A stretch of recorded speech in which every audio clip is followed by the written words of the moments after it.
I'm coming out, so we gotta get this party started. Oh, Nick, you're coming out. I'm so excited. No, He's no, coming not up. that. He's Not that coming. way. Coming up. Oh, I Coming thought on you you. were coming out. Damn Right. it. Anyway. Who's gonna suck my dick Well, then? I mean, Greg is the expert at coming. All right, hey there, yeah, beer I do. viewers. Welcome back to Beer Analysis. I haven't done that yet your today. host, Maxwell Starr. I'll be back. Jesus. Sapura. So while Greg is toying with his deceptive creature, we are going to do this beer tonight. IPA number 28 from Collective Arts, everybody's favorite. Well, I don't know. Hey, they're good. Favorite. I don't know. Seems to be a channel favorite because the least I can get their stuff here. And they've had this long-running IPA series where we can do a new beer from them once every 3 months. So, without further ado, let's introduce the only two people that showed up tonight, starting with Redbeard. How you doing tonight, Redbeard? Hi, good. How are you? Oh, not too bad. Good. Tired. Good. Tired despite only taking half a day of work and getting a bike ride in today, so. Good. Which I'm sure, dude, in the comments, Brandon, I don't know how busy things were at work after I left, but I'm sorry. Of course, turns out everything ran smoothly after you left. It turns out you're the one causing most of the problems. Yeah, well, anyway. Stop telling people to format their hard drive. Hi, Nick. How are you? Hi, Greg. How you doing today, Greg? I'm grumpy. I've had a bad day. I'm drinking beer. I'm tired. Still drinking beer because the solution to all problems whenever you've had a rough and long day is to drink a beer. The solution when you're tired is to drink beer till you pass out. Greg, you had a bad day. That's a good idea. You had a bad day. Alrighty. So, without further ado, I'm going to talk about the history of this beer. So, I mean, we all pretty much know the history. Maybe Brandon in the chat doesn't. Since this is the umpteenth beer we've looked at from Collective Arts, this is more than rehearsed because I think I'm reading the same spiel I wrote like 3-4 years ago. Is this the most done brewery in this show, or is the? I'm pretty sure this is the most done brewery we've done from any brewery. I mean, think about it. Like, this is IPA number 28. We've probably BA 101, maybe 15 of these things. I don't know. I'd have to go back and look. And we've done their other beers too. It's just that it's one of the breweries that I can regularly get here in New Brunswick, and of course you guys get it in Ontario. So it's just like, well, if I can get it, it makes a good episode. So, but I do appreciate it because most of their beers are actually pretty good. So, all right, umpteenth beer. We looked at Collective Arts. I won't go into too much detail other than say that Collective Arts was founded in 2013 by Matt Johnson and Bob Russell. Johnson and Russell, along with brewmaster Ryan Morrow, began brewing on contract space over at Nickelbrook Brewing in Burlington, Ontario. Collective Arts and Nickelbrook opened up a joint brewery in Hamilton a year later at the site of the former Lakeport Brewery, which used to be a monster macro brewery that produced, Laker beers? So like Laker Ice, Laker Lager, Laker Pale. I don't know what else they had. Anyway, so Collective Arts has since bought out Nickelbrook's shares. They bought their shares like in 2015 or something. It was a long ass time ago. And the brewery now operates as their main brewery with production and volume distribution to reach across Canada. So they grew up pretty damn quickly because as soon as they bought out they bought out the Lakeport Brewery, which they don't have the same capacity the Lakeport Brewery had, but they still got a pretty large capacity. And a very tiny brewery on site, according to Carrie. So the brewery wasn't small. The tap room was tiny. It was just the tap room was tiny. Yeah, the brewery is massive. It's because they're making all that beer for the little tap room. All that beer so they can send it out in New Brunswick and the States, and I think even the UK. So after introducing the Collective Project series. Seasonals around spring of 2016. The project series have since evolved into a series of project IPAs, beginning with project IPA number 1, which was released in February of 2017. So that's 7 years ago. They came out with the very first one of these series, and it's like, what is it, every 3 months or every 4 months? I think it's every 3 months they introduce a new one. Although this is 28, they introduced 27 back in February, so maybe they're doing like 2 a year now. But for the longest time, it was every like 3 months, I think, or like July. I feel like it might have been closer to every 4 months. Yeah, I don't know. It's whenever, year. like seasonal, winter and spring seasonal. All right.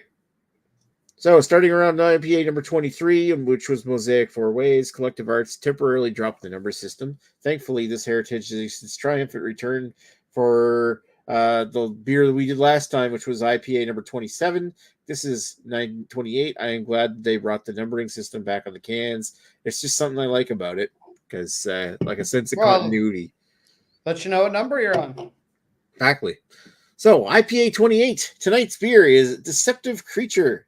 Is a 6.8% ABV beer, New England style IPA brewed with Nectaron hops and balanced out with Citra hops. So Nectaron, I guess, gives it a tropical quality, and Citra is more kind of like an orangey citrus. Released in August of 2024. The can features artwork from Milanese artist Nana Dalla Porta. If I'm saying that right, Nana Dalla Porta from Savarato, Italy, whose artwork was also featured on other labels for Collective Arts, including a variation of the Jam Up the Mash can.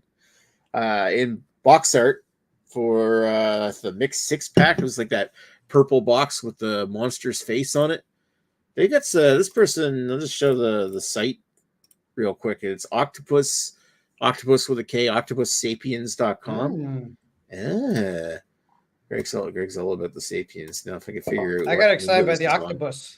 Ignore all the tabs, but you can see right here, like you might recognize this. What Nick's been up to. You've probably seen this one here, this Collective Arts 6-pack, and this label of Collective Arts Jam Up the Mash. I think there's another one in here too that they did. I'm pretty sure the Sacred Tiger appeared on a Collective Arts can, and they've also done plenty of labels for like this paperback brewing out of California, which looked pretty sick. Like, look at this one right here. That's fucking cool looking. You're fucking cool looking. Anyway, if you want to look through their artwork, it's octopus with a K, octopussapiens.com.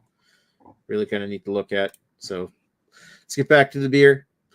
And let's bring up Carrie. Before we get to the comments again, we'll bring up Carrie here, who's taking a swig already. And he can tell us about how dare you just the drink history on a beer of night. you and your in the IPA series in general, rather than just saying this much.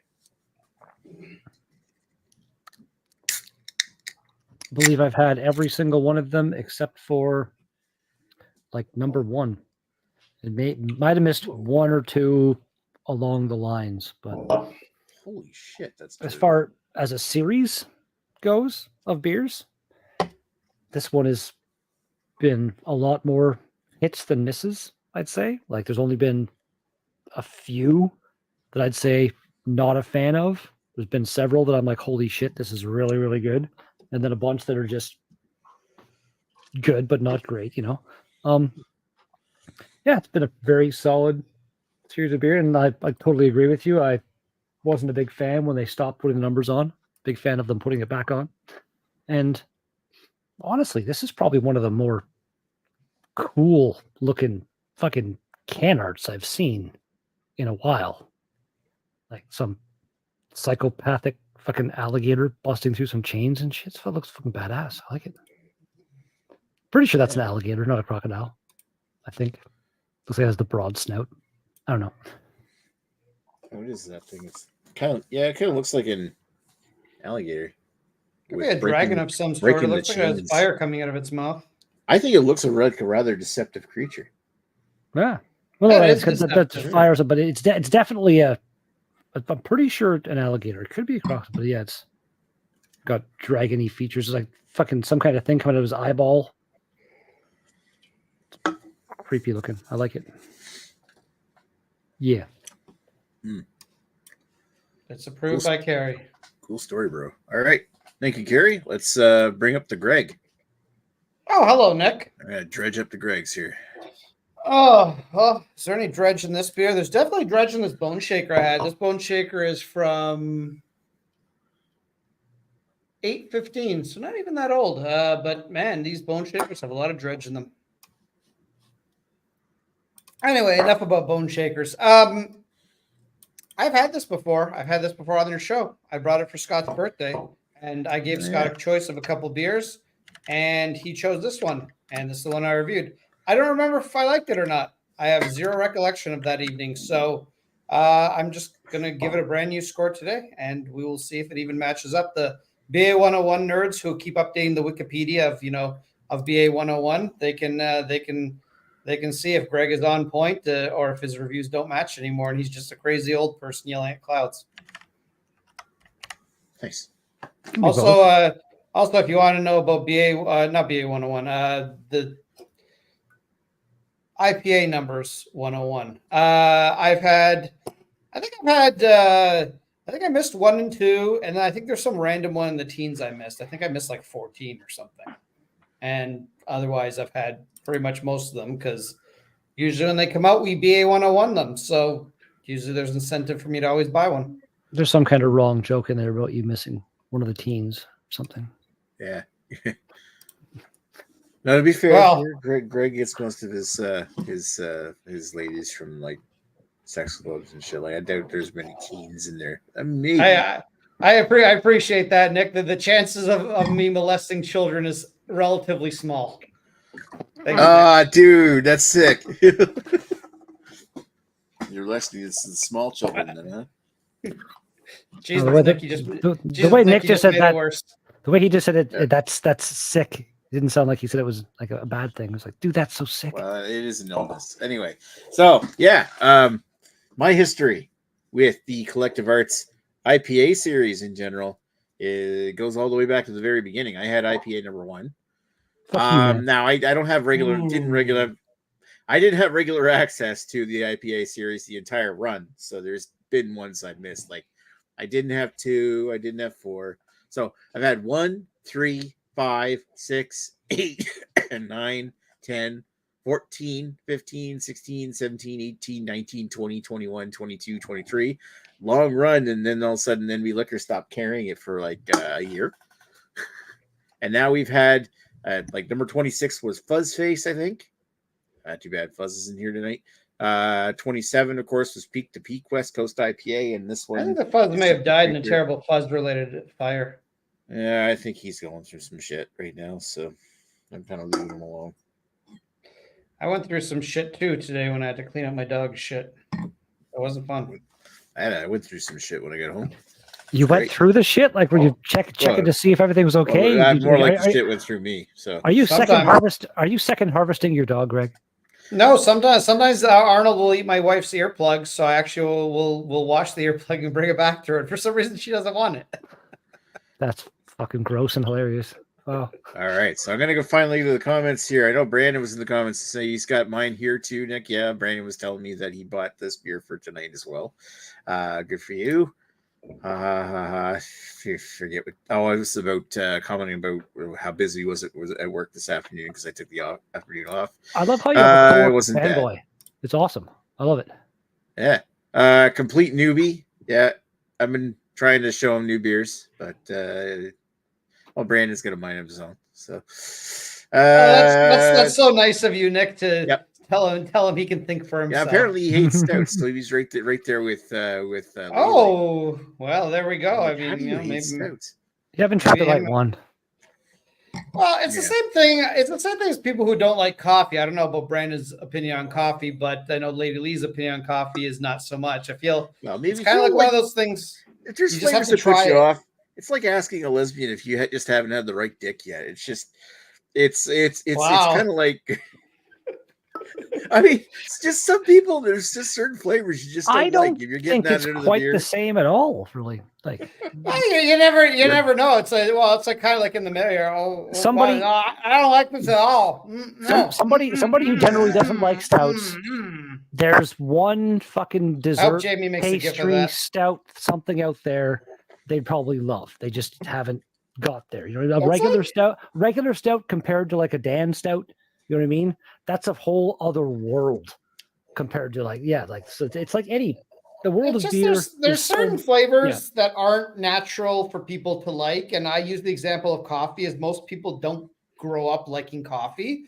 If you choose to want to drink coffee, it's usually a bit of an acquired flavor. Usually people do like triple, then double, then single, then they'll just drink it. Then they'll just drink it black. And it's sort of an acquired taste. And people that don't want to drink coffee usually don't acquire that taste. Adulthood. So again, like I thought that's what I'm saying. Sorry. Yeah. Well, I was just gonna say, like going to the coffee analogy. I didn't like coffee until I was an adult. I started drinking it, and then eventually I started drinking it black. I'm not a fan of drinking coffee, but I love when people like the coffee, like a Cafe del Bastardo, beer like coffee flavor in beer. I love that. But again, like I was saying, like stout. There's some stout, like they're still called a stout, but they might as well be called liquid chocolate cake or something like that. You know what I mean? Like some of those fucking dessert pastry stouts and stuff. Like, where if we ever get it again, Brandon should try the Young's double chocolate stout. That's on the low end of what's really out there as far as like the amazing fucking insanity. The last time I had it was all right. It's they had it in You said it's all right. So. It's again not bad, but compared to some of the other ones where like they load that shit in there and like you drink it and you never like with what these pastry stouts can be one of those beers where you drink it and you never know it's a beer if the can wasn't there in front of you. You know what I mean? Like you think it's some kind of fucking, I don't know, drink made with milk and fucking liqueurs and stuff like that. Like the half the beers that Dan likes. Yeah, exactly. That's what I'm saying. Some of those Dan beers. Again, all right. We've all had that. Remember Omnipolo Prodromus? Did you have that one? Oh yeah. Well, I don't know if I had the Prodromus. I had one of the Omnipolos, but I remember they had this weird one. It was like a not quite like a smoothie, like the. It was graham cracker, caramel crunch. It was some weird fucked up. It was like you'd only drink. It was like 9 or 10%, and you'd only drink one because again it was so sweet, and you one of those ones where you wouldn't even know it's beer. I think Greg probably had one of those. Great. All right. What did I have? The Omnipolo Prodromus. Remember that crazy fucking pastry stout that was around a few years ago? I'm sure you must have had at least one. Can't say if I've had it or not, to be honest. It was a few years ago. It was like 5 years ago. Check on tap. Look up on Omnipolo. Yeah, I don't care right now. So Paul's in the chat saying, "Cheers, all sipping on my New England IPA. Good for you." Brandon says that looks pretty slick. I imagine that he's talking about the artwork. PA Brew News says Coctopus sounds dirty. Octopus with a nice. K. Well played, Paul. Brandon says, I want to say it has a bit of a grapefruit taste, very, very citrusy, and I like it. Awesome. I'll get into our thoughts here in a moment. To be fair, I've only tried a few. I'm assuming he's talking about different craft beers. Gradually been showing him more. So I can't shut them all down. I'm thinking, is that talking about stouts? I'm not shutting them out. Okay, there you go. To be fair, I've only tried 3. Okay. Yeah, you need to try more than 3 to form an opinion. At least Lady Lee's tried more than that, only because of beer analyzing it. That's true. I haven't made her try a double tempest. She didn't like it very much. Well, here you go. This is what Brandon does. And he's gone on a few trips to Halifax. He's been telling me that he goes to breweries and just gets a flight of beers. Would never try beer down. That's the way to do it. That's the way to do it. That being said, keep trying everything, man. That being said, I mean, like I'm looking at Brandon. He looks young, full of life, relatively thin. I would say, like, I don't know, maybe you don't need to drink a lot of beer and become like us. So I don't know, like you've still got time. Don't ruin yourself. Don't ruin yourself. You've got fucking psycho. Genetics. Yeah, ginger genetics. Unless Brandon has ginger genetics, and in which case he is okay to drink 6 Haze Mamas a night and smoke as much weed as he wants. There you go. Usually 4 Haze Mamas, but yeah. A fancy liqueur of a beer. Yeah. Well, you know what? Some of those imperial stouts can get like that. Well, the Invictus from Flying Monkeys that I had, 18.2%. That was the one I think I had one lighter beer to start the night, and then I drank that Invictus. That was the only other beer. And I was just when you came down to New Brunswick, didn't you? No, I won that bottle on a random Facebook post for the Redline had made. It was one of the only contests I've ever won. It was fucking cool. I know that I had an Invictus because Flying Monkeys gave him a bottle before it was officially released, or gave Blind Rhino a bottle, and we Okay. split it with me, Radar, and Guy Nice. at his place or something. That was pretty fucking tasty, but also It very was powerful. like it was amazingly delicious. Like you'd never know. Just drink. You had an idea it was a bit. You never know. It's like 18 though. Like, and you're just drinking it, and then all of a sudden you're like, "Holy shit, I'm fucking smashed." Yeah, it was. Oh yeah, it was. That's definitely crazy. a beer to share. I wouldn't. Yeah, you want to split that. Again, that was the only one I had that night, so it worked out. It wasn't like annihilated, but I was nicely schmembered. That's still today like one of the strongest beers I've ever had. There was that and Dogfish Head 120, I think, and there was also Santa Claus, the Santa Claus beer. That's a good beer. Isn't Samuel fucking Adams Utopia still Oh considered right, a beer? Utopias. Yeah, that's right. Greg sent me some Utopias as well. I sent you a sample of Utopias. Oh yeah, I forgot about like that. The sample he sent. That sounds wrong. Greg sent Nick his sample. Yeah, well, Nick enjoyed. That's why it was cloudy. What's the ABV on that one? Fuck if I know. What was the ABV? It's like 27% or something. Okay, like that. Yeah, so that's definitely way up there compared to. But yeah, I'm pretty sure. Yeah, but a bottle can last you forever. I think what Nick's thinking when he, as far as the one that I had when I went out your way, when Guy and I went to that fucking tap house, whatever, and I bought that bottle of the ale house, something. I bought that bottle of something from the brewery that was like 14 or 15%. That's probably the second highest ABV beer I've had. Invictus is definitely the highest, but yeah, I've never had. I don't think I've had anything. Did you split that at the piss up, or did you took that home? Didn't you? Oh yeah, I did the review live with. I think you were there. Guy might have been there. Well, I didn't do the review live, but I recorded it, and I forgot to mute you guys. So the entire review was basically on you. I never published. I never used. I never put it out because it was on. Okay, so we'd have to go look at like one of the old chats that we did on like one of the live streams that we did from here. I don't know if it was even live. Well, both nights you guys stayed here. You were live. Oh no, it wasn't done there. It was done like back. Except for one of them, I was high as balls and didn't say a word. No, I drank that beer back when I got home, but I was in a hangout with like you and Guy, and like I forgot to mute my Discord when I did the review. So you and Guy were talking about whatever other shit while I'm fucking talking about the beer, and it was totally unusable. Oh. So it was my fault. Should have uploaded it anyway. Oh fuck! I don't even know if I still have the file. So Brandon says tried a few. He's talking about stouts. Yeah. Okay. So yeah, we got that. Oh wow, that sounds nuts. I think he was talking. This is regarding the high imperial stout. Yeah, I don't know. We've had some doozies. Still one of the best imperial stouts I've ever had, though, is that Double Tempest. That's one that you brought the first time, Greg. 2015 or something was that 2015 beer. That would have been 2014 vintage, I believe. I think it was about 6 months old. So yeah, it would have been the one that released the November. Previous to that, that was probably still the one to beat. I don't think they've ever had one quite as good as that. Yeah, I remember. Sorry, go ahead. Oh, I was just gonna say, you brought one to the on the 10th bottle share that wasn't quite as good, but it was still very tasty.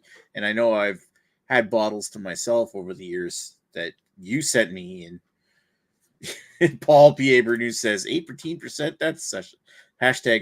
#session strength. Nice. Wow, nice. Paul feels the same way about corpses, so take. I remember like the first time I met Greg, me and him had an evening. You remember that was the evening of the evening of the bring out your dead.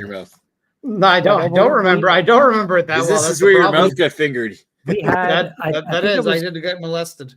Pretty sure we shared 4 different vintages of Bring Out Your Dead. That sounds about right. And then we got into some. Like I remember I did the video that your wife showed us the morning we woke up. That was like on your channel, I think. That was like when I had my laughing attack and I couldn't stop laughing. I think we were reviewing like the New England fucking Octopus Wants to Fight or something. That was, and then I had to get up in the morning and go to fucking Royal Winter Fair thing and do serving of beer. That was probably one of the only times in my life where I've actually had a bit of a hangover. Like, and then the next time I went and visited Greg, we had, I think, 3 or 4 bottles of different years of Double Tempest. It was I think we did, yeah. Yeah. Getting Carrie drunk is my specialty. See, we never really pulled out cameras and did review, but maybe that would have brought me back to life. Like the last time when me and Lady Lee came to visit you, and I had a good time, but the sleep. But maybe I needed to get annihilated every night and just fucking pass out, fucking shit faced. That would have been the better idea. So I'm hearing is I didn't serve Carrie enough alcohol. That was the Gristle Apocalypse of 2023, wasn't it? No, that was at the sushi place. That fucking. Well, it was the same trip. It's the same trip Nick is referring to. Yeah. All right. So that was something. Yeah, that was something. I forgot comments. All the food half off because of a mouse. I want to bring my own dead mouse to the place next time because man, that place is expensive normally. Jesus. Right. That's right. You had like a actual dead mouse in one of the. It wasn't dead. No, we're talking about techno. It wasn't dead. It was a mouse that I think was on the verge of dying. It basically ran from under a table into the middle of the little area and just sat there. And then the one guy came over with a napkin and like grabbed it and fucking ran away. And then you got 20% off your bill. I mean, that's probably the gristle that Carrie ended up eating. Oh, yeah. Oh, yeah, the mouse ate gristle off the floor. There you go. All right. Okay. Gristlord? Gristlord? Gristlord. That's quite the thing, Lee. I like that. Not bad. Okay. So I'm going to patch it over to the Beard, and he's going to give us his thoughts on the beer. I'm not ready. Yeah. It's you want a few more minutes? Yeah. Do you really need a few more minutes for hazy IPA? Excuse me. This is good. It's I've had beer with the Nectaron hops. It's almost like a lemon, but not sour, like a sweet lemon flavor.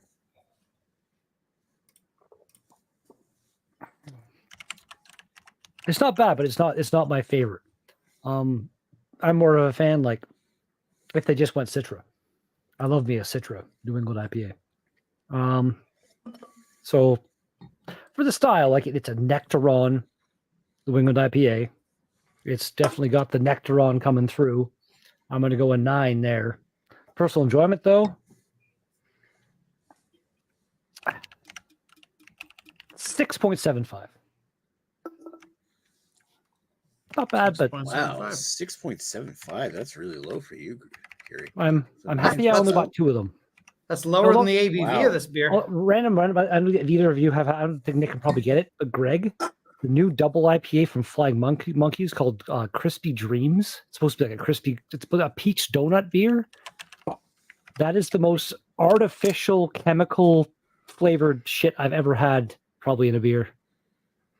I'm trying to see if I've had that. I can't keep up with the Flying Monkeys. It's pretty new, so you would have had it within like the last couple of weeks, I'd say. So probably not. I may have not had it. I just want to have a. Next, no, I haven't had this one yet. I will check it out though because I always like to try Flying Monkeys weird. There was another one they made somewhat recently that I think was some weird flavor I didn't like. No, the quadruple IPA. Remember that one? That's not a new one. Well, that was a while. No, but remember that one though. But that was one where it was like I can't remember. It was a creamsicle or something. Quadruple IPA. Oh yeah. And you enjoyed that's part of the regular lineup.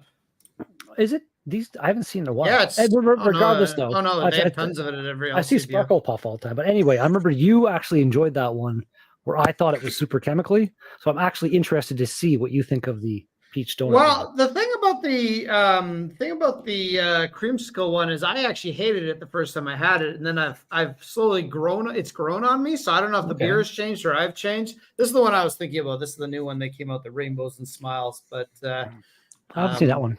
Yeah, I haven't tried this other one, but I love Flying Monkey shit. Honestly, even when their beer is not good, I'm like, at least they experiment, and some of their experiments are okay. You know, I mentioned like I like when they like collective arts experiments, but not to the weird, crazy extent that like again, Flying Monkeys with their just so much artificial, like natural flavorings and stuff they're putting into it. Where like I don't know, makes my palate. That hits me in a weird way. Where if you're using like just like fruit puree and stuff and doing it the right way, I tend to enjoy it more. I don't know, but yeah, I try it. Let me know. I'm very interested in when I do see it, I will try it because I always like Flying Monkeys shit, even when I don't like it. But yeah, most breweries when they experiment, like Collective Arts, it's like, well, we're gonna make a hazy IPA with just a different hop. It's like, well, they've got a new Goza out right now. That's a fucking mango lime jalapeno Goza. No, I think I saw that one. It pours like glue. It's fucking thick. It's almost like slushy range. Oh, it sounds like something Chris would say is fantastic because he loves his mouthfeel. I'm a big fan of it. The jalapeno is more there in the flavor than the spice. It's barely spicy, but the mango and lime, it works. It's like $5 a can, so I've only bought a couple, but it's really tasty. And again, that's Collective Arts experimenting, but nothing artificial. They're just, and it works so much better than some of the Flying Monkey stuff. I guess what my opinion would be there. No. Right. Yeah. Woo. All right. My opinion's done. Get off me. What the fuck? All right. Get off of him, We're Nick. just waiting for you to stop talking. So, okay, Greg, your turn. Oh, well, let's see. Well, so it's a Nectaron New England IPA. I've had both beers and hop waters that only had Nectaron in them.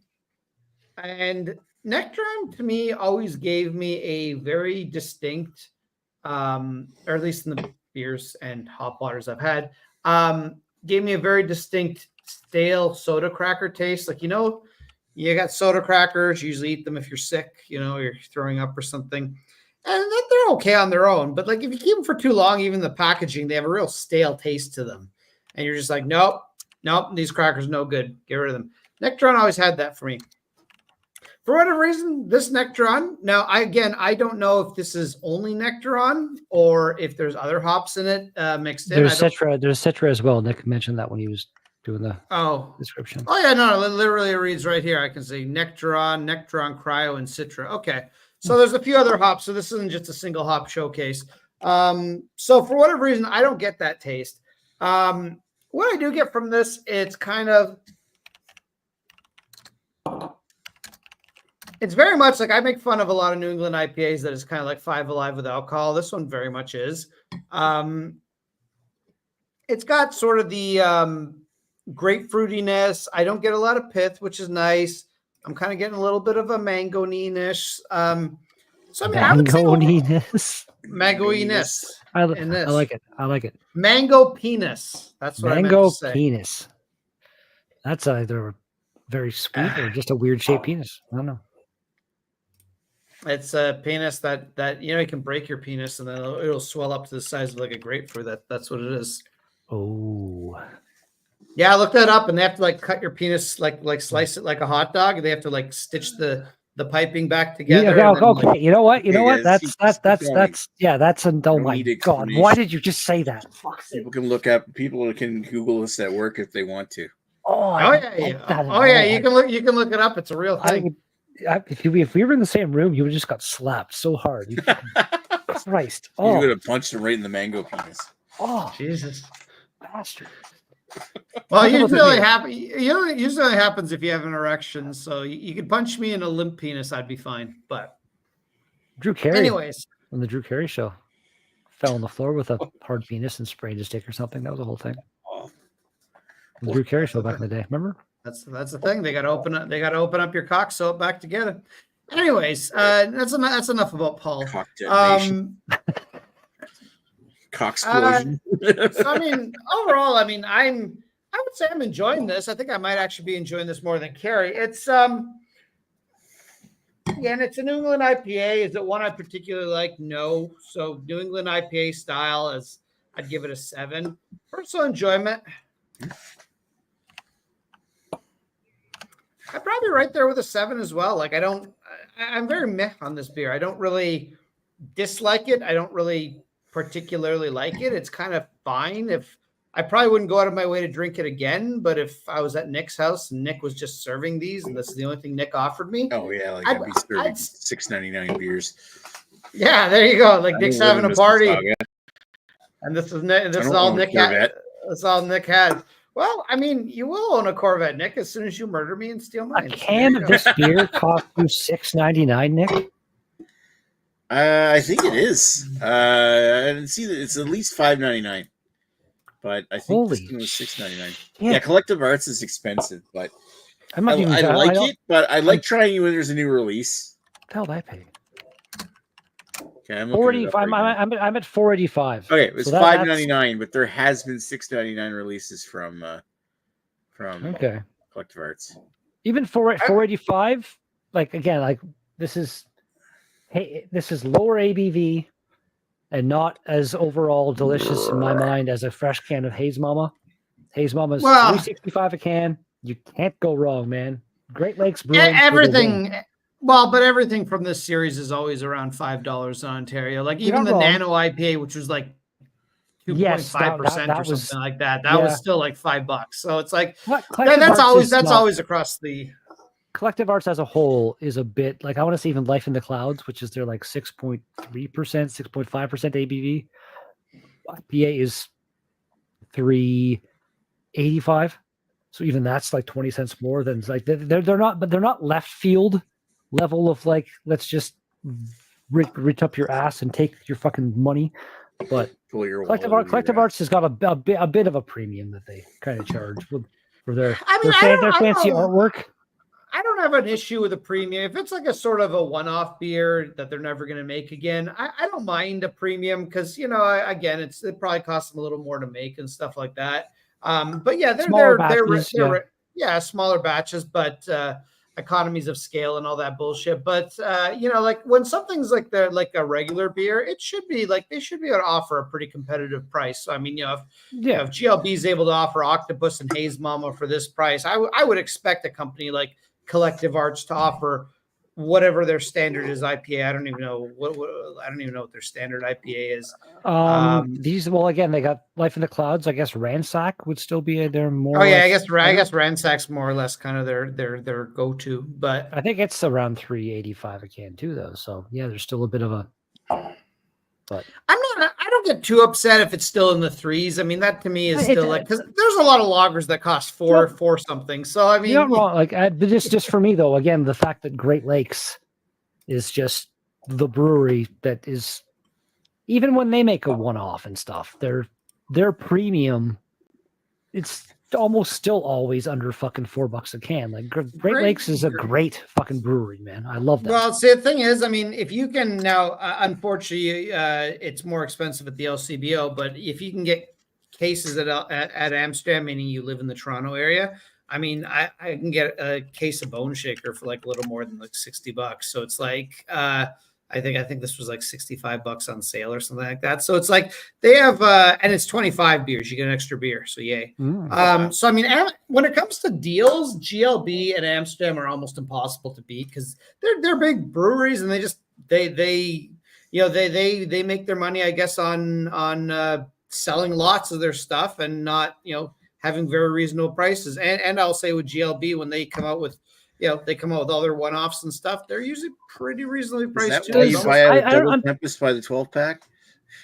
Does Amsterdam? I buy them by the 24-pack now because they're in cans, Nick. So it's only about $280 for 24 of them now. Is Amsterdam like GLB? Do they not do Ontario-wide shipping? No, they're like GLB. They both have this. Both have the same shitty shipping. I'm wondering though, like, because again, like those two breweries that are two of the few that don't do the shipping thing, are they saving that much money on the overhead of the shipping and all the logistics and all that kind of shit you have to worry about. That's why they're able to maybe offer their beer in the LCBO. It's probably It's probably logistics. I also think that I also think shipping beer is more expensive than you think it is. Like I think even breweries that are like, they charge for shipping. Like I like free shipping too, but even breweries that charge $10, $15 for shipping, I think they still lose money on it a lot of the time. So it's not like, yeah. So I mean, that's the thing is I think there's just a lot of breweries out there that are just like, you know what, fuck it. We don't want to deal with it. We don't want to spend money on it. We don't want to have to deal with shit that's broken and then send out new stuff. So I think it's just one of those things. It's like, maybe this is one of their cost cutting measures. They can get you the beer cheaper because they're not doing this and that. Or like look at the quote by the Arizona iced tea, whatever company, where they're still offering it like for like 99 cents in the States. And the guy's like, we're making a good profit. All of our people are getting paid well. There's no need to charge more money. Like maybe GLB and Amsterdam are both just run by people that aren't incredibly greedy bastards. Well, Amsterdam's like Royal Unibrew now, but it's also their local business model. Yeah. I mean, Amsterdam though is like $4.79 a can here, so it ain't that cheap in New Brunswick. Like, was it like $2.40 a can for a 25 pack of Bone Shaker?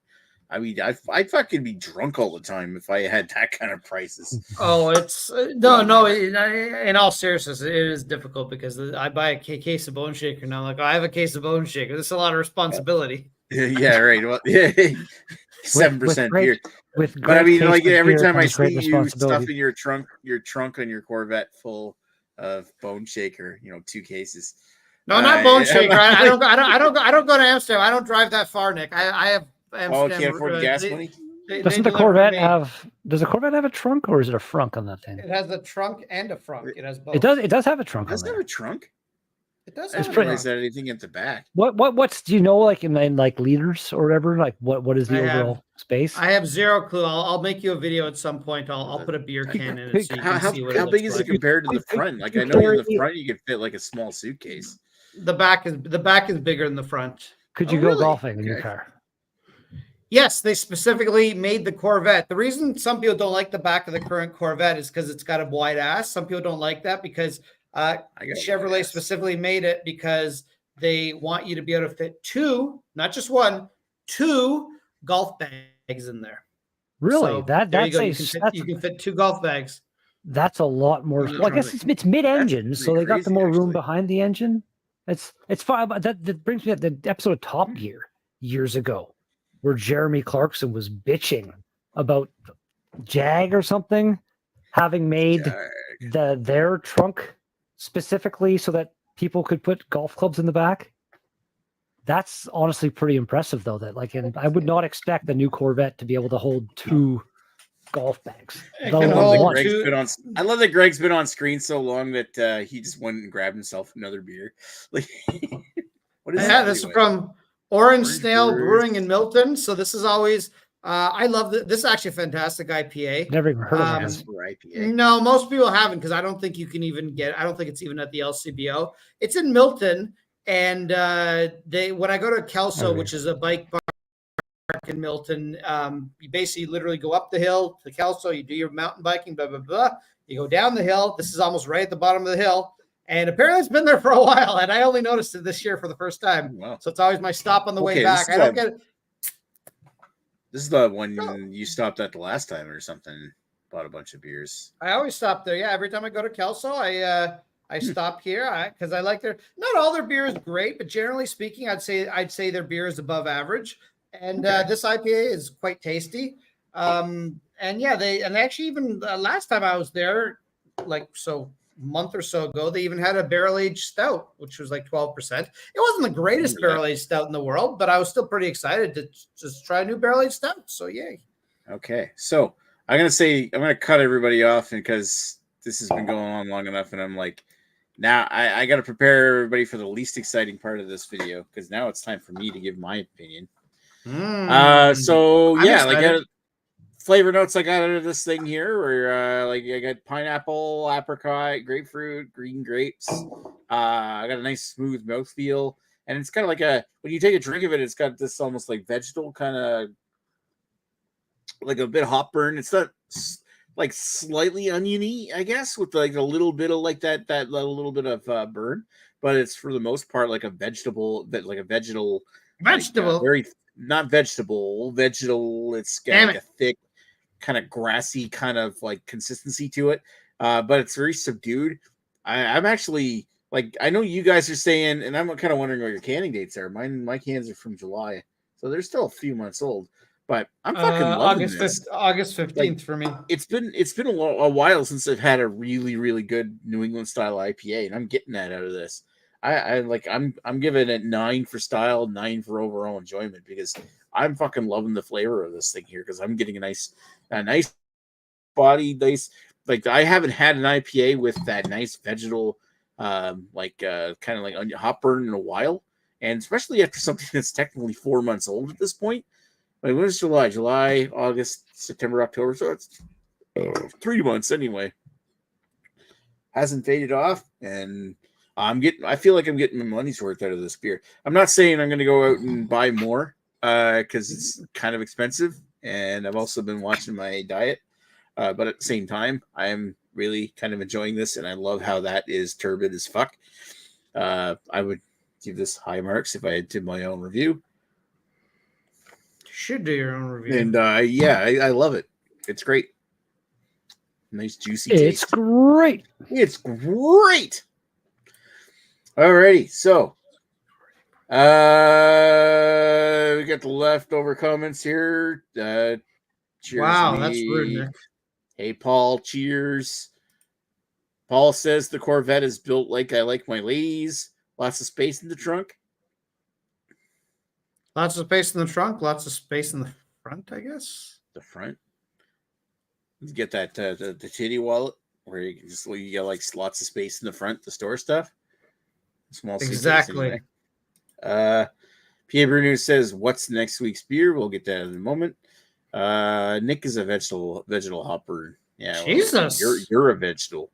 That's hurtful to Nick. Right. This guy hasn't had a beer in like a month now.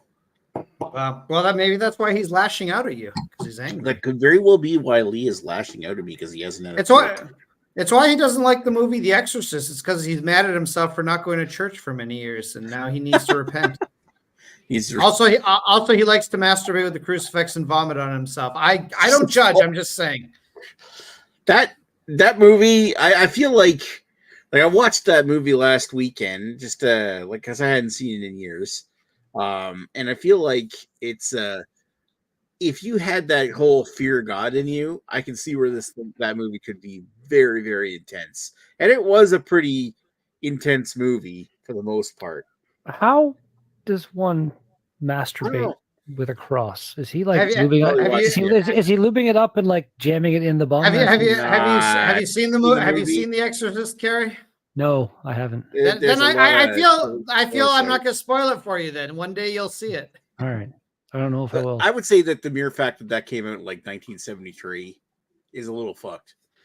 Well, that's the other thing I would say. I mean, in terms of scariness, like, I mean, like, listen, I certainly don't hate on that movie like some people do, but I think it's a fine movie. I think it's also it makes its way onto a lot of people's scariest movie of all time list because it came out in 1973. Yeah, I feel like that came out before Texas Chainsaw Massacre, so it's like Texas Chainsaw Massacre is better. Like Texas Chainsaw Massacre, I saw that. I was stunned at how fucking beautifully brutal that movie was. But again, it's contextual. That is a much better movie. Have you seen Night of the Living Dead that came out in 1968, like the original black and white? I wasn't crazy about that one. I thought the original Night of Living Bread. Well, it's not. It's not that scary. But again, by 1968 standards, Paul summed it up really well. The Exorcist is for people that are scared by the Christian boogeyman. Everyone's scared of the Christian boogeyman. The other boogeyman's nice. The Christian boogeyman's evil. Goddamn zombie Jesus. Rob Zombie Jesus. Ooh. Oh, I've watched most of the Munsters by Rob Zombie. I turned it off because I got tired last night. I have 20 minutes left. It's a Munsters movie. It's a very odd movie. It's totally not what you'd expect from Rob Zombie. It's like I forgot that was even a thing. It's children friendly. Believe it or not, it's totally children friendly. Well, I think like he wanted to like do it, you know, like the TV show was also for kids mainly. Like it was definitely he wanted to, you know, pay. Oh my, like it was a weird choice, but from what I heard, he did it decent. I mean, it's one of those things. Like if you're like some fan of the Munsters, I've never seen an episode of anything Munsters in my life. I don't know if there's any other Munster movies. I don't know a thing about the Munsters. It's entertaining. It's more of a children's movie, or at least a family-friendly movie. I don't know. Wait, it's like a family-friendly movie by Rob Zombie. Yeah, I know. That's it's the Munsters. It's the Munsters. Like, he could have went all weird and done his own horror thing with it, but I guess he was. I kind of wish he did, but like, didn't he full on like recreate the house and stuff? Movie. Did he full on like build the house from the show and like he did? It was a whole passion project of his, I believe. I'm pretty sure there's a house in the movie. I don't know if it's from the show because again, I haven't seen it. I'm pretty sure they recreated like the entire house from the show down to like the minute detail for that movie, if I'm not mistaken. All right. I mean, as is typical, Sherry Moon Zombie is the star of it, and she's looking good. Scores. Oh, speaking of looking good, there's Chris, Skinny Chris, Mr. Skinny Chris, reviewing Deceptive Creature on his own channel called On the 10th. You want to check them out? He's got pretty good beer reviews. Anyway, overall enjoyment. Yeah, check it out before he deletes the channel. Style 8.0. Overall enjoyment 7.6. Greg and Carrie pulled the review down. I tried to bring it back up. But Nick's trying to rig his own fucking beer analysis over here. It's fucking tasty.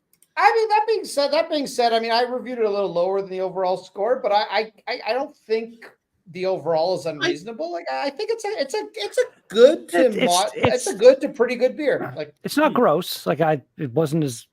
I have one more can. Maybe I'll enjoy it, but it's quite often when I have something that's that drastically different than something else, like my palate will need some adjustment time. Like, but when I have the second can, maybe I'll like it better. I don't fucking know.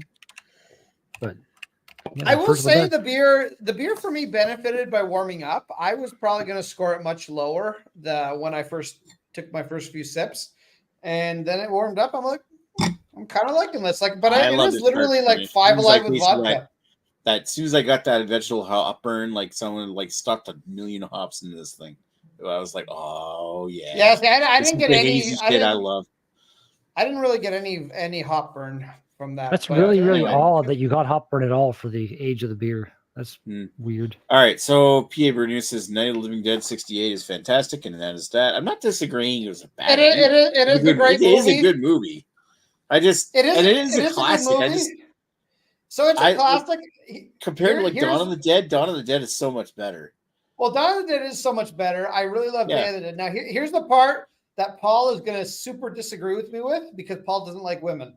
Night of the Living Dead, Night of the Living Dead, 1990, where they turn the Barbara character into more than just a scared lady that doesn't do anything and then dies halfway through the movie, and actually turn into a character. It is far superior to the original Night of the Living Dead, and anyone who disagrees can fight me on it. But that is the far superior movie. I want to see somebody just fight you in general. All right, P.A. Bruno says Greg in a fight. Discord when we're done. P.A. Bruno says anything right. Rob Zombie is okay if you're completely ignorant of the last 50 years. If you are, they're all trash. I like Rob Zombie movies. I haven't seen everything by a long shot. I wasn't a big fan of House of 1,000 Corpses. It was way too fucking odd, and there were some parts like the Fish Man and like Fish Boy, whatever. Like there's interesting parts, but overall it was just way too out there. The Devil's Rejects, I thought was a great. I haven't watched. That's probably his best movie. I just ordered 1,000 Corpses so I could watch it first before I watch Devil's Rejects. You're so weird that you just like. I've never seen this movie. I might as well buy it. Like fuck. What if you hate IPAs? What if you hate it? So PA produces. I like IPAs, Nick. I know I like IPAs. That's true. Carrie does buy stuff he likes. He just buys like cases of A's, mama. Hey. All right, Brandon says, sorry, just need to refresh my browser. I had some other shit glitching out. Well, put in a ticket. Go ahead, take it. Nick will fix it for you on Monday. Yeah, we'll fix it tomorrow at work. So I will fight you, sir. Oh, I forget what he's talking about. It's Night of the Living Dead. I don't think Paul likes Night of the Living Dead 1990 very much, but it is a fantastic. I mean, again, you should watch Night of the Living Dead 68 and Night of the Living Dead 1990. Don't watch any other movies because they do have a few other remakes of that because it's public domain at this point. Actually, it's been public domain pretty much forever. Those are the two Night of the Living Dead movies to watch. I think 1990 is the best version of Night of the Living Dead. And, of course, Dawn of the Dead is just a fucking fantastic movie. Day of the Dead is underrated. It is also good. And the only thing I don't like about Land Dawn of the Dead is not bad. The only thing I don't like about Dawn of the Dead, the 1978 original, is the fact that to buy it on Blu-ray was fucking expensive. I would have it in a heartbeat if I fucking buy an inexpensive copy, but they're like $70 for the 4K. 4K. I feel like Carrie maybe needs to take you for a cruise on his pirate ship sometime. Yeah. The plural of Lego is Lego, Lee. You fucking weirdo. And I buy like vinyls. I buy Lego once in a blue moon. I don't think I bought any this year at all. So yeah, I've bought Lego. Which one's no longer public domain? Dawn of the Dead or Night of the Living Dead? Night of the Living Dead was always public domain. I don't think it can become non-public domain. I don't think it works that way. There was a mistake made with Night of the Living Dead, the original 1968, where they forgot to put a copyright stamp on the reel that was sent to theaters or something. So all copies of Night of the Living Dead are not copyrighted. It's public domain as is. You could watch it anywhere online. Romero. Dawn of the Dead, on the other hand, the one that takes place the one from the 70s that takes place in the mall, which was fucking great. I love that movie, but yeah, that one's fucking expensive. I don't think that's public domain yet.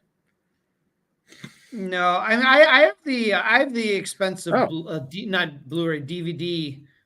Paul says they got the rights in 2009, so they're finally making money off it. I mean, that part's good too, because that means I'm hoping George A. Romero is getting some money from this finally. Of course, he's dead. Well, he's dead. Maybe his family's making some money off of it.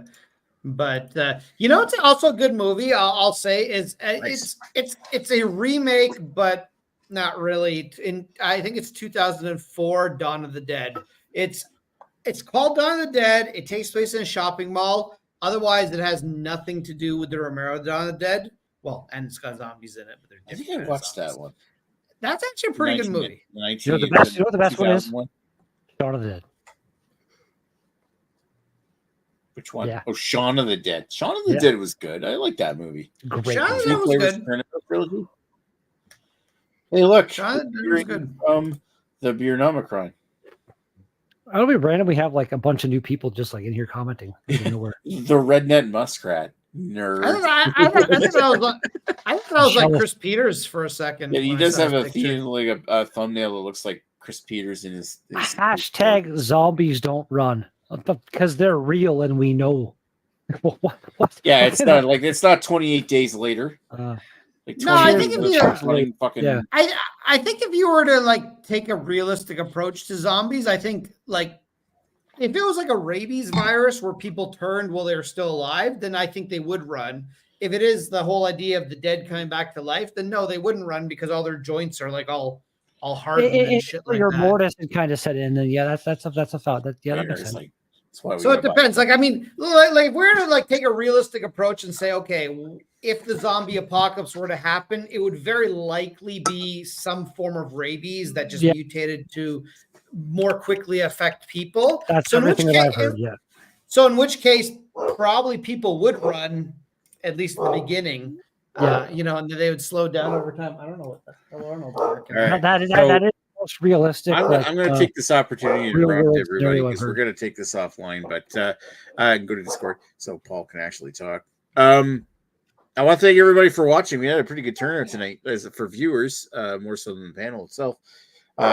But thanks for showing up there, PA News, Brandon, Lee, Radar, Redneck Muskrat, thanks for showing up and checking out the chat. We are going to do pumpkin beers next week. I don't have one, but hey, Greg is wearing a orange shirt, so we're just going to look at him for a bit. Hey, look, this one has a hole too. Here we go. And if you can't get a pumpkin beer, you know, Oh, it's like a small hole. Halloween or spooky or fall beers works too. I want to be inclusive for everybody we can get. So just bring a Christmas beer. Yeah, right. I mean, I'm very open. Beers. Like some of them are boring, but some pumpkin beers. Yeah, are well, we used to do spooky beers. So if it's like, I mean, on it, you know what? I mean, listen, you're entitled not to like pumpkin beers, but just the absolute trash that Dan drinks. He's like, oh, I'll have a peppermint beer. It's gonna be fucking delicious. Like, oh, okay. It's like you're in no place to judge, good sir. Yep. What? You gotta have a hole? What the fuck does that mean, Brandon?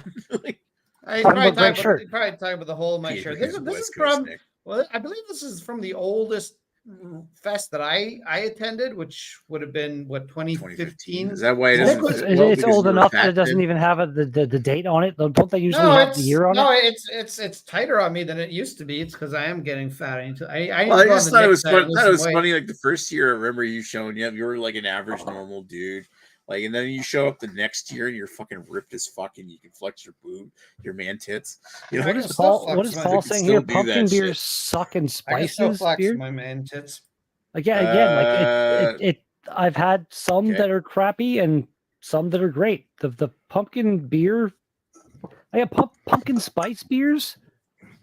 Beers with actual pumpkin that are done well can be pretty goddamn tasty. Like, remember Tales from the Patch, the first year they made it with actual pumpkin? That was outrageously tasty. I'll also argue that most good pumpkin beers, at least, don't come to Ontario. I can't speak for other provinces. No, this is at least not to Northern Ontario. I think I've got my choice between Great Lakes Brewing's pumpkin beer that comes out every year and maybe like one other one right now in town. But I'll get find something. Apparently, the stock is dwindling around the province. I'm like, oh shit, maybe I left it too long to get a pumpkin beer for the next one. It is almost Halloween. That's kind of the end of the pumpkin beers usually. Yeah, it is kind of close to the end. Nah, they're still chilling in the LCB for quite some time. Oh well. Around here at least within a month or so after Halloween, the pumpkin beers are usually gone. Nah, there's a whole bunch. There's a whole bunch over at East Point. I see the one that I might get.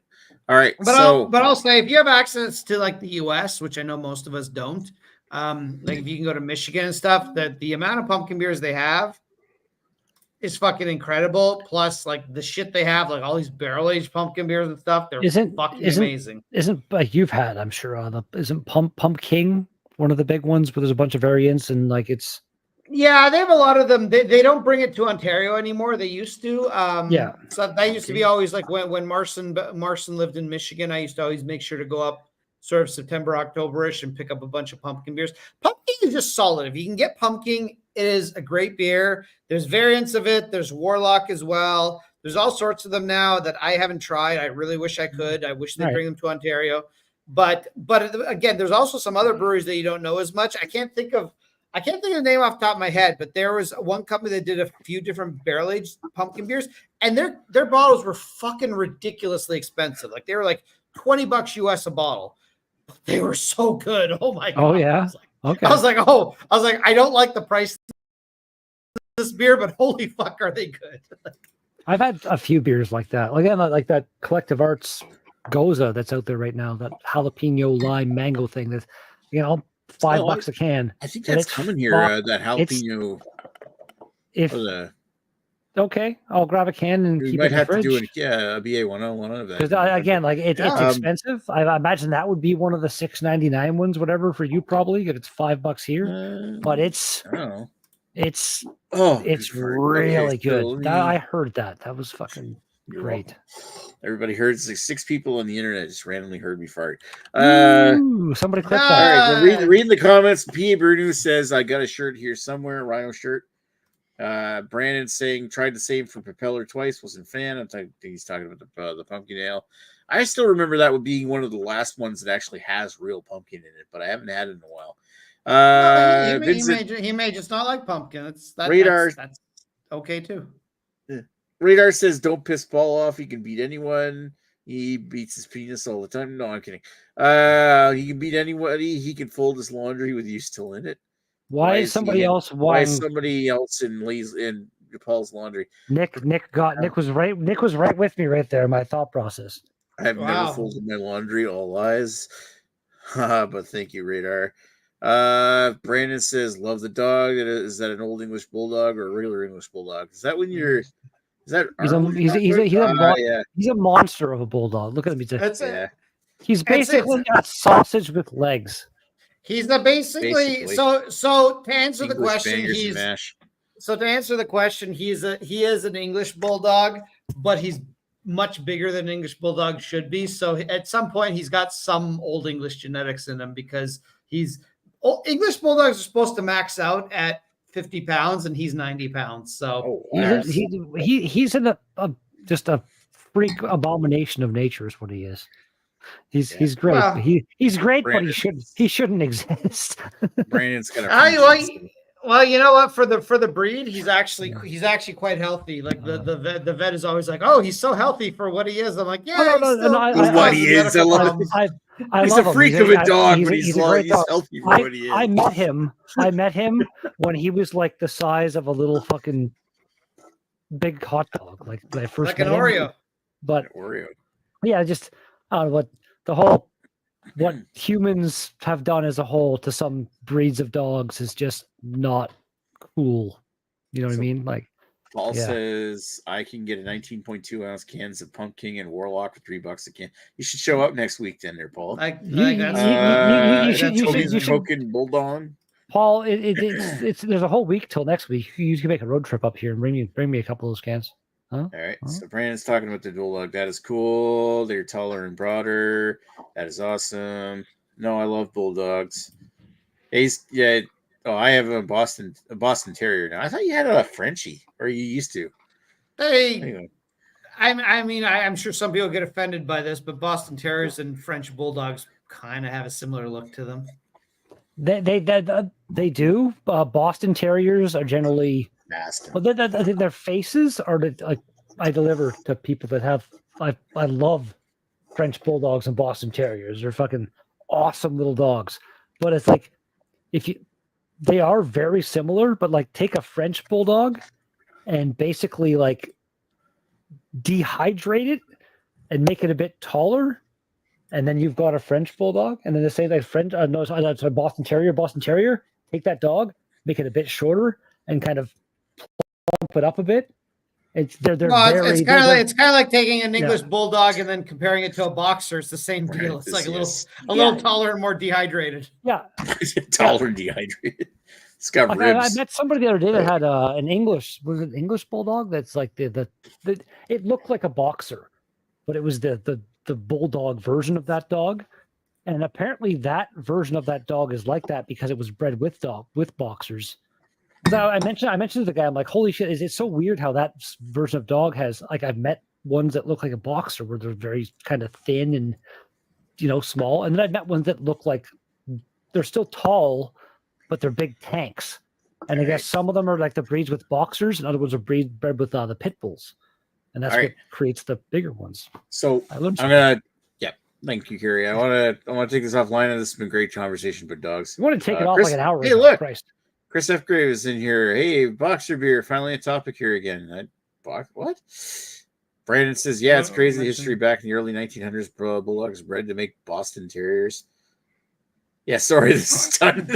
All good. It's kind of mid. I love the fact that we actually have an interactive conversation. Come on, Nick. This is dog breeding. We're going to take a quick look at Carrie's penis. I want to thank everybody for watching, and it's very hypnotic. I wish Nick would show us his penis. I'm not showing you my penis.